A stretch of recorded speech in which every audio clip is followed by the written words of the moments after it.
আমি প্রথমে একেবারে শুরুতে যখন ডিলটা হলো, এই ডিলটা কিন্তু ঠিক 3 দিন আগে শেষ হয়েছে তা নয়। যেটা হয়েছে, আমরা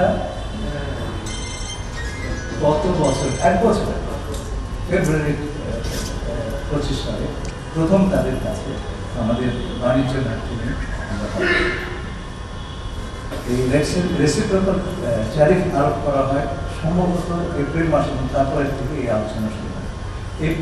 এপ্রিল থেকে জুলাই টানা আলোচনা ছিল, শুধু আমাদের না, আরো অনেক দেশের সঙ্গে।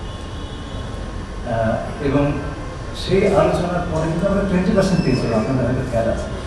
সেই সময় মোটামুটিভাবে এগ্রিমেন্টটা হয়ে গেছে। শুধুমাত্র দুটো বিষয়, একটা হচ্ছে আমরা তাদেরকে বলেছিলাম যে আমেরিকান কটন দিয়ে তৈরি বা আমেরিকান ম্যানমেড ফাইবার দিয়ে তৈরি যে পোশাক আমরা তাদের কাছে পাঠাবো, সেইখানে আমরা জিরো রেসিপ্রোকাল ট্যারিফ চাই, সেইটা করতে তাদের সময় আছে। এটা কিন্তু আমাদের সাথে। আর দ্বিতীয় হচ্ছে রুলস অফ কান্ট্রি, তাতেও তারা সময় নিয়েছে। এগ্রিমেন্টটা আমরা করে রেখেছিলাম জুলাই 31 তারিখে এবং 1 তারিখে আমরা 20% পেয়েছি। সুতরাং এটা যে চট করে নির্বাচনের দিন নিয়ে আগে পালাচ্ছে সেটা ঠিক না। দ্বিতীয়ত, ইউএস ট্রেড রিপ্রেজেন্টেটিভ আমাদের প্রধান দুটি দলের নির্বাচনের আগেই কথা বলছে এবং তারাও এতে সম্মতি দিয়েছে। সুতরাং এমন না যে এইটা আমরা অন্ধকারে। আরেক জিনিস মনে রাখবেন, এটাতে একটা এন্ট্রি ক্লজ এবং এক্সিট ক্লজ আছে। এন্ট্রি ক্লজ হচ্ছে নোটিফিকেশন না হলে এটা কার্যকর হবে, এখন আমরা যাইনি, সরকার ইচ্ছা করে দিতে। আর এক্সিট ক্লজ হচ্ছে 60 ডে আপনার মেসেজ বেরিয়ে এমন না যে আমরা একটা বন্ধ দিয়ে। আর দ্বিতীয়ত যে আপনার যে কথাগুলি বললেন যে দেশের সঙ্গে এই এগ্রিমেন্টটা পাঠে একটা বিভ্রাট আছে। শুধুমাত্র বাংলাদেশের একটা যে এগ্রিমেন্ট সেটা দেখে চলবে, সেই পাশাপাশি আপনি দেখবেন ভিয়েতনাম, ক্যাম্বোডিয়া, মালয়েশিয়া, ইন্দোনেশিয়া, অন্যান্য দেশগুলি তারা কি দিয়েছে, এই ল্যাঙ্গুয়েজ কম্পেয়ার করে দেখবেন যে মোটামুটি ইউনিফর্ম ল্যাঙ্গুয়েজ সব জায়গায়। এক জায়গাতে আছে যদি এটা বলে বর্ডার মেজার মানে এই না যে বলে বেরিয়েছে ইন্টারন্যাশনাল ট্রেডের বর্ডার মেজার হচ্ছে একটা গুড সার্ভিস যখন এক বর্ডার এপার থেকে অন্য পারে যায় তখন আপনি কিছু মেজার নিতে পারেন, ট্যারিফ কিংবা আপনার ধরেন টেকনিক্যাল স্ট্যান্ডার্ড। তো যখন ইউএস একটা বর্ডার মেজার নেবে, আপনি দেখবেন ক্যাম্বোডিয়া বা ভিয়েতনামের কেসে তারা বলেছে তাদের সেই ধরনের একটা মেশন নিতে হবে। আর আমরা বলেছি আমরা সেটা পর্যালোচনা করব এবং বাংলাদেশের আইন অনুযায়ী যদি কোনো মেশন নিতে হয় আমরা আপনি বিবেচনা করে দেখেন কার ল্যাঙ্গুয়েজ আছে। তো আমরা বাংলাদেশের স্বার্থ বিষয় যদি চলছে আমাদের যে বর্তমান ফরেন পলিসি আমরা ফোকাস করছি, আপনারা বলছি সবার আগে বাংলাদেশ, সেটার সাথে কি এই যে ট্রেড ডিল এইটা কি সাংঘর্ষিক? অ্যাবসলিউটলি না। কারণ এটা সবার আগে বাংলাদেশ, আমি আগে বলেছি যে ইন্টারিম গভর্নমেন্টের সময় আমরা একই পালন করেছি। এবং এইটা আপনি একটা জিনিস চিন্তা করেন, এই ডিলটা যদি না হতো তাহলে কি হতো? না, যা খুশি তাই করতে না। 37% ট্যারিফে আপনি বাজারে টিকতে পারতেন কি না, রাইট? তো আমরা আমাদের যে পারচেস কমিটমেন্ট আমরা বলেছি যে আমরা $22 বিলিয়ন গুডস কিনবো তার কাছ থেকে এবং তার মধ্যে এনার্জি আছে 15 বছর ধরে। আপনার ভারতে ফিরে যাবেন 500 বিলিয়ন 5 বছর, আমরা কি 40% লাভ পেয়েছি আমাদের কাছে। তো আপনারা কম্পেয়ার করবেন যে বাংলাদেশ অন্য দেশের তুলনায় কি কি দিল আর কি কি পেল। এবং আমরা যে কটন এবং ম্যানমেড দেশে ফাইবার যে জিরো রেসিপ্রোকাল পেয়েছে দেখা না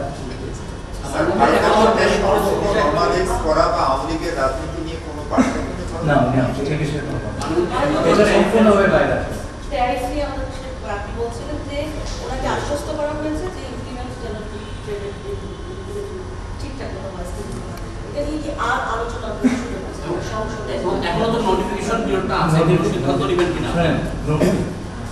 নোটিফিকেশন পিরিয়ডটা আছে। আজকে আমাদের বাণিজ্য মন্ত্রী নিজেই কথাটি বলেছেন যে দরকার হলে আমরা এটা পুনরালোচনা করবো, সেই প্রফেশন তো আছে। আমার যে মনে হলো যে আচ্ছা এই জিনিসটা কাজ করছে না, যে জিনিসটা কাজ করছে না তাদের সঙ্গে বসে আলাপ করে দিব, এবং সেই রাস্তা তো এখানে দেওয়াই আছে, তাই না? কিন্তু আমি আপনাকে বলবো একটা কথা, এটার একটা পাঁচ দিকটা আছে। আপনি যদি অন্য দেশগুলোর সঙ্গে যে অ্যাগ্রিমেন্টটা হয়েছে সেটা মিলিয়ে না দেখেন, তাহলে আপনি জিনিসটা পুরোপুরি বিধান মন করতে পারবেন। স্যার রেসিপ্রোকাল ট্যারিফের একটা ছোট্ট বিষয় বলি, এটা হচ্ছে যে আমরা যেটা বলছি যে 0% ট্যারিফ যদি মার্কিন ম্যানমেড ওদের ফাইবার বাংলাদেশে ইউজ করি, তাহলে 0% ট্যারিফ, 0% রেসিপ্রোকাল, এমএফএনটা অ্যাপ্লাই করবে। সেখানে হচ্ছে 15% আমাদের যেটা এক্সিস্টিং ট্যারিফ আছে সেটা দিতে হবে। সেটা দিতেই হবে। স্যার ওই যুদ্ধ নিয়ে যেহেতু আপনি কথা বলছেন, তিনি কি আপনাকে বলেছেন যুদ্ধ আসলে কবে তারা বন্ধ করবে?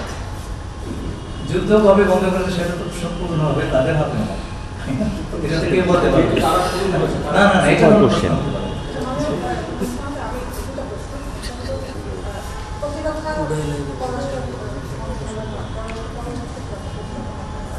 পারে না।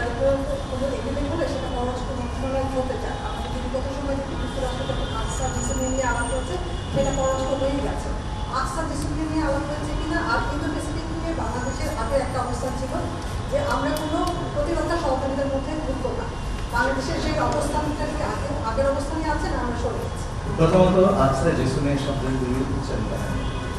আর 2 নম্বর কথা হচ্ছে আমরা মাত্র 2 সপ্তাহ দায়িত্ব নিয়েছি, এই পুরো ইন্দো প্যাসিফিক জিনিসটা আমাদের পুনর্বিবেচনা করতে হবে, এবং সেই তার আগে আমরা এ নিয়ে বলতে পারবো না। আমাদের দেশের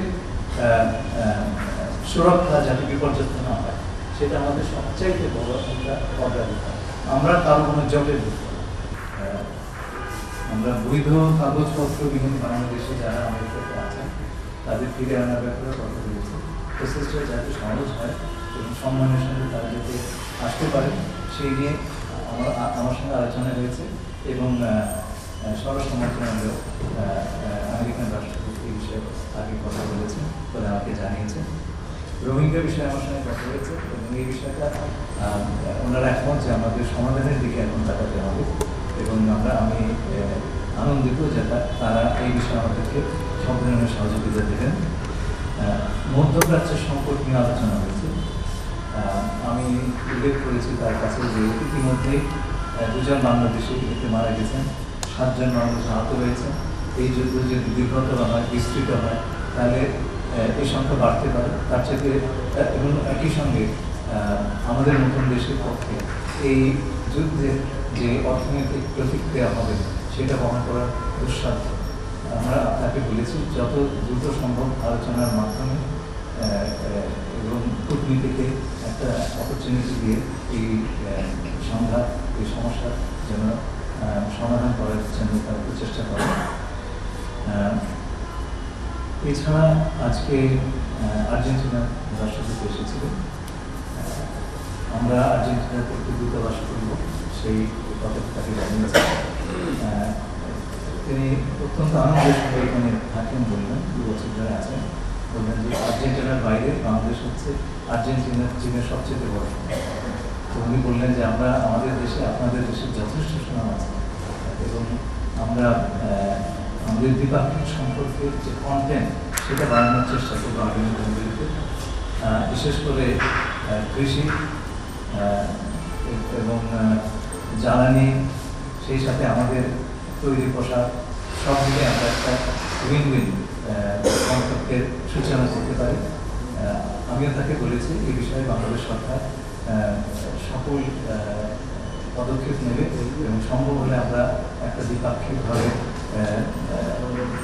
আমাদের তাদের একটা টিম আমাদের টিমের সঙ্গে কথা বলতে পারি। আমরা এই বিষয়ে আগামী মাসগুলির মধ্যে দেখি তো প্রথম পড়াশোনা অভিনন্দন জানিয়ে একটা হচ্ছে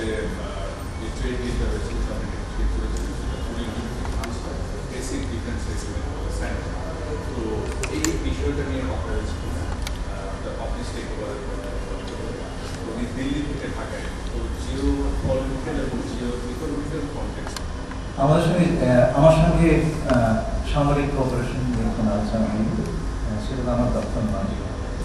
আমার সঙ্গে ট্রেড যে রিসেপ্টেবল ট্রেড অ্যাগ্রিমেন্ট সেটার ব্যাপারে উনি ইতিমধ্যে আশ্বস্ত হয়েছে যে বাংলাদেশ সরকার এটার ইমপ্লিমেন্টেশন অব্যাহত রাখবে। তো আমি তাকে বলেছি যে প্রশ্ন করলে এখন তো 15% আমাদেরকে দিয়ে রেখেছে সেকশন 1 যখন সেকশন 301 আমাদের নতুন ট্যারিফ হবে সেটার জন্য 19 নামে তার কিছু কম হয়। তো সেই আবেদন আমরা করেছি এবং এই নিয়ে আমি পরবর্তীতে আমাদের আমি নিজে এবং আমাদের বাণিজ্য মন্ত্রী তাকে আমি পরামর্শ দিব এই বিষয়টি ইউএস ট্রেড রিপ্রেজেন্টেটিভের সঙ্গে আলাপ করেন। আমি আশাবাদী যে আমরা এই 19 থেকে কিছুটা পরিমাণ আনতে পারব। Sir, এই প্রসঙ্গে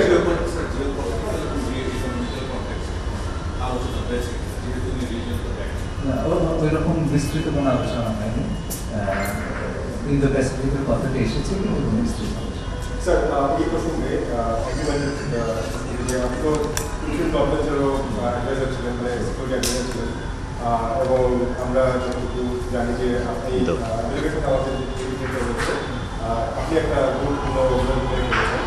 তো নির্বাচনের ঠিক 3 দিন আগে কেন আসলে ওই ডিলটা সাইন করতে হয়েছিল, সেখানে কোনো প্রেশার ছিল কিনা? এবং এই প্রশ্নটা আসছে এই কারণে যে থার্ড কান্ট্রির কথা বলা আছে কমিশনে, যে নর্মাল ইকোনমির সাথে একজনের করতে গেলে নর্মাল চাষ করতে গেলে নানান ধরনের বাংলা সংযুক্ত করতে পারে এবং আমেরিকান ইন্টারেস্ট বাধাগ্রস্ত হয় এমন কোনো কিছু করতে পারবে না। সেই ক্ষেত্রে স্যার এই প্রশ্নটার উত্তর অনেক মানবতিক